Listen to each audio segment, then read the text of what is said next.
My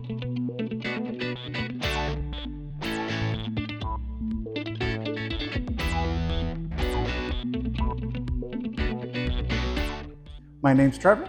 I'm the Technical Service Manager here at TurboChef, and today I'm going to show you how to disassemble the end bells on the TurboChef HHC ovens for service purposes. What we're seeing here is the back panel on the display side for the TurboChef 2020. The process we're about to see for removing this panel is going to be identical for this oven as well as the 1618 and the 2620. This will apply to all of the MLUI models. In order to remove this back panel, we're just going to remove 4 screws. They are just Phillips screws. No security screws are required. One thing I do want you to keep in mind when you remove these screws, there is a cooling fan attached to the back of this panel. When you get this last screw out, it is important to not let this panel drop, just like it wants to here.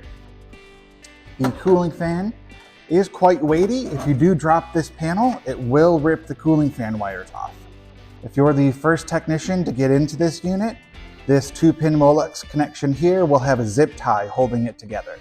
So you're better off knowing that that exists so that you can cut it off without having to place this back panel. So once that zip tie is cut, you can go ahead and disconnect your cooling fan and then remove the back panel. It is paramount though that you remember when you're putting this back panel on to reconnect this cooling fan, because an error won't be present for about 20 minutes after it's up to temperature. So make sure you reconnect this before you return the unit to service.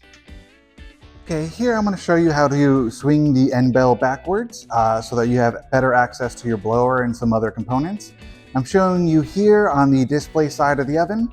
Getting into it is identical whether you're on the display side of the oven or on the power cord side of the oven. First thing you'll want to do is remove your chain guard and set it to the side.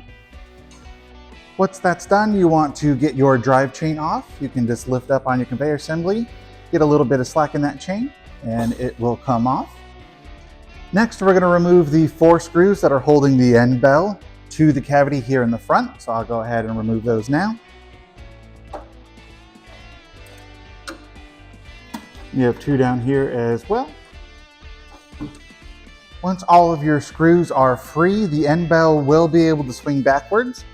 The important part, especially if you're the first technician in the unit, when you go to swing this backwards, there's several cable management clips that'll be holding your low voltage harness together, as well as the thermocouple. So when you swing backwards, just swing slowly, and if you feel any resistance, you want to stop, find out what cable management is causing it to snag, and remove that cable management so that we don't damage any wires.